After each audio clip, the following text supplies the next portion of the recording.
तो दर्शक बंधु आमे माने बर्तमान कलिंगा घाटी उपरे अछु।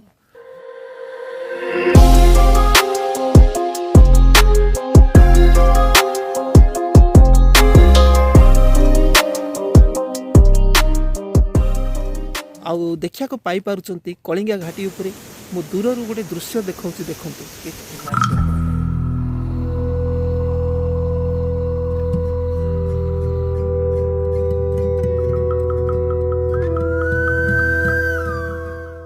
एते सुंदर दृश्य आ पहाड़ पर्वत रे भरपूर देखंतु केमिति लागुची कलिंगा घाटी। तो आमे वर्तमान भंजनगर अभिमुखे बाहरीचु।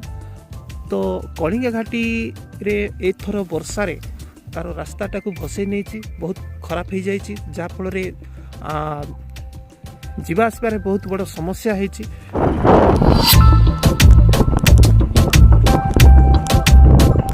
कलिंगा घाटी मझिरे गोटे मंदिरटे थाए आउ से पाखे गोटे आउ झरणाटे जहाँकि बहुत माने क्षिप्र गति रे झरणा पानी बहु अच्छी जहाँकि देखापी गोटे बहुत शांति लगुच जेहेतु पूरा संपूर्ण प्राकृतिक आउ बहुत मजा लगुच। आपण मैंने जब ये आसबे माने किसी समय रही बहुत पसंद करे।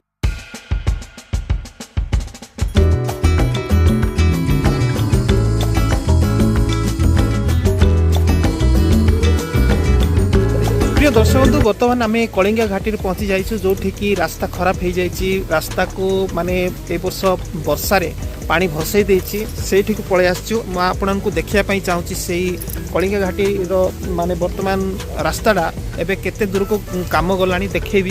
तो देखिया को पाई पारचंती वर्तमान जस्ट टिके कार ता सहित बाइक आउ जास करछि आउ बड़ बड़ बस बा ट्रक गुडी को जाई पार नांती सेति अनुमति दिया जायनी। तो देखिया पाई पारचंती ऊपर गोटे माने वाटरफॉल गोटे क्रिएट हो गला वाटरफॉल टे सृष्टि हैला। तो यही जगह बर्तमान मु भावुची लोक मैंने यही जगह को देखिया पाई बोली बहुत आसवे जेहेतु रास्ता पाखे आ पूरा रास्ता को लागिक गोटे पानी माने प्रपात गोटे सृष्टि होती। देखो जो रास्ता खराब हो जाइए मुझे नौची बर्तमान आपण को देखी। तो चलतु केमिति काम चलती कौन से पूरा पाखापाखि जाकि मुझे देखी। तो मु आगु को बढ़ी देखा पाई पारछंती एटा रोड थिला आउ संपूर्ण ओसार होइकरी एई पर्यंत थिला देखा पाई पारछंती आउ तार देखंतु को भले अवस्था को आछि ए देखा पाई पारछंती।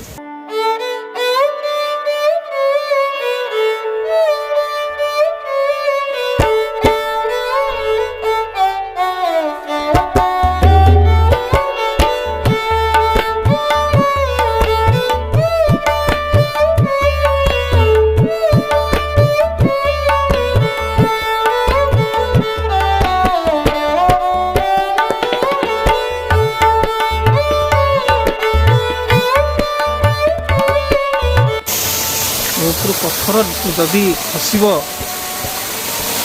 रिस्क बहुत अच्छी पूरा फुल रिस्क पत्थर खसिले सरीगला। हाँ यहाँ गोटे दर्शनीय स्थान हो नहीं कि जुग जुग यहाँ गोटे वाटरफॉल हो। आगे तो ये पानी एसपी भितर आसला। हाँ हाँ 20-25 फुट चौड़। हाँ पूरा पलि आसला सेदिन प्रबल वर्षा। हाँ खेल कर प्रबल वर्षा ऊपर झरणार पूरा पलि भारी पलि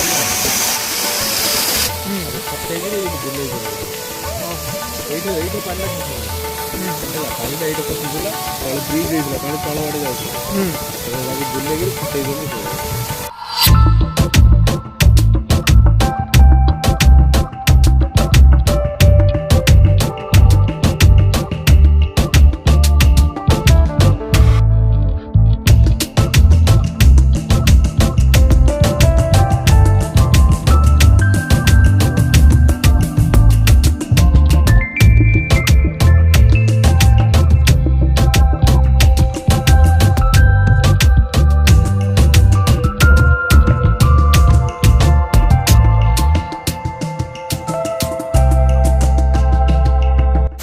कलिंगा घाटी जलप्रपात वाटरफॉल देखा पाई पारछंती। बर्तमान एटा नुआ रे बर्तमान एई वर्ष सृष्टि हैला आ फ्रेश बर्तमान वाटरफॉल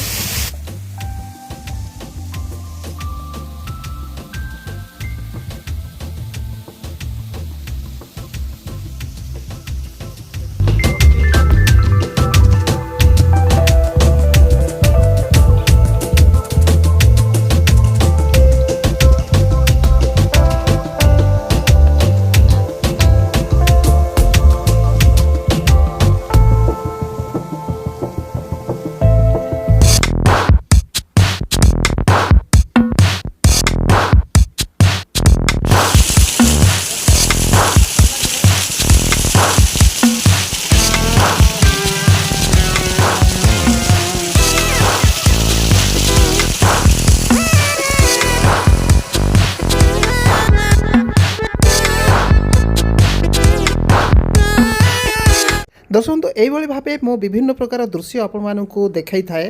এইটা হচ্ছে মোর বন্দিত সার লাইফস্টাইল চ্যানেলটা। এইটি মু ব্লগ ভিডিও বনাই থাকে। এটি মোর প্রত্যেক লাইফস্টাইল মু আপনার রুবারু করে থাকে। আশা করে আপন মানে মোর এই চ্যানেল কু ভাল পাইবা দেবে। আর প্রতিদিন আপন মানে মোর সবু লাইফস্টাইল ভিডিও গুড়িক দেখবে। দর্শক বন্ধু মু কলিঙ্গা যাଉଥିଲି କିଛି সোনা কিনিবা উদ্দেশ্যে। ଆଉ এই ବର୍ଷ ପ୍ରବଳ ବର୍ଷାରେ କଳିଙ୍ଗା ଘାଟି ଧୋଇ ହୋଇଯାଇଥିଲା। ଆଉ এই ଘାଟି ବାଟରେ ପଡ଼ୁଥିବା ହେତୁ ଧୋଇ ହୋଇଯାଇଥିବା ରାସ୍ତାର ପରିସ୍ଥିତି କ'ଣ ଅଛି, କେତେ ଯାଇ କାମ ଗଲାଣି ତାହା ଜାଣିବା ପାଇଁ ମୁଁ ଆପଣମାନଙ୍କୁ ଏହି ଭିଡ଼ିଓ ବନେଇ ଦେଇଥିଲି।